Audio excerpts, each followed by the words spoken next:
Joining me now from New Orleans, Louisiana, Trump Victory Finance Committee member and senior partner at Gulf South Strategies, Brian Trascher. Brian, here's my executive summary of the debate. I want to hear yours, but you're going to have to hear mine first. It's not all the candidates, but it's the highlight reel of the candidates, if you will. Bernie Sanders, I think, showed that he is the Marxist socialist who he is. Andrew Young showed that he's not a serious candidate. Eric Swalwell and Pete Buttigieg showed that they need to grow up, that they're not even in the big boys league right now. John Hickenlooper shows that the party left him, clearly. Joe Biden shows, I think, that he would lose to Donald Trump if it was head-to-head. And Kamala Harris shows that she is the most dangerous, in my opinion, of all the candidates. And, Brian, I believe it's because Kamala Harris is probably the most radical, maybe even more radical than Bernie Sanders.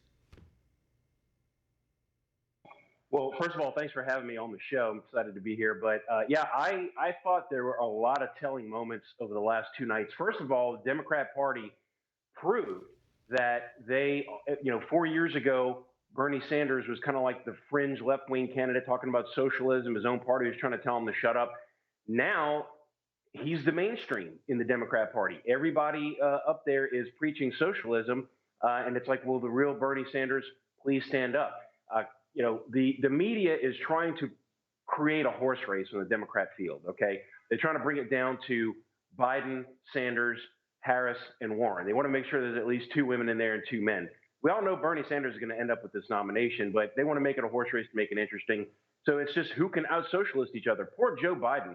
He could not be more lost. He's from the Mad Men generation where, he still thinks it's okay to drink scotch in the middle of the day and pat his secretary on the fanny and say, go get me a sandwich, cupcake, things like that. And he can't keep his hands off of women. All that's he's going to get destroyed in the next few months over that.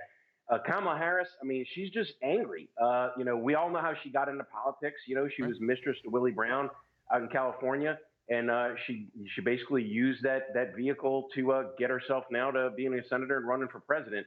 I didn't see one single presidential person standing up there in the last two nights.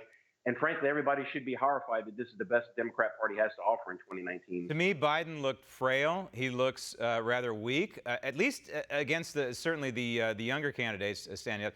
At many times, he was incoherent in his answers. Literally, I was at home watching. I was trying to make sense of what he was saying. But let's have this. I'm going to show that exchange, of course, that everybody's talking about now between Biden and Harris. And by the way, this was completely scripted. This was a trap that was set by Kamala Harris. She knew what she was doing going into this.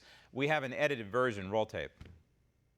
It was hurtful to hear you talk about the reputations of two United States senators who built their reputations and career on the segregation of race in this country. You also worked with them to oppose busing. And there was a little girl in California who was part of the second class to integrate her public schools. And she was bused to school every day. And that little girl was me. When I say this was scripted, I mean they had a hashtag all ready to go on Twitter. They had T-shirts printed up. That little girl was me.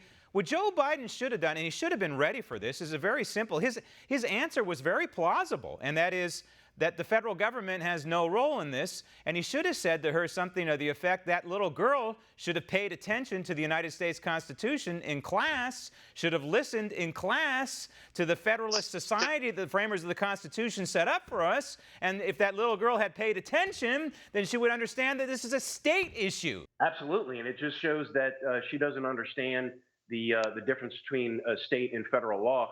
And as a former prosecutor, that's kind of scary that Kamala Harris doesn't know that. But you're right; it was staged, it was scripted. This was the jab that she wanted to give Joe Biden.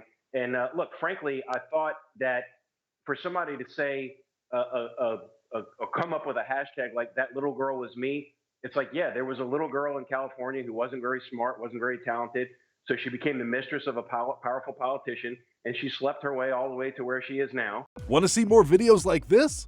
Click on the link below and subscribe to One America News on YouTube, and call your cable provider and kindly demand that One America News is added to your lineup.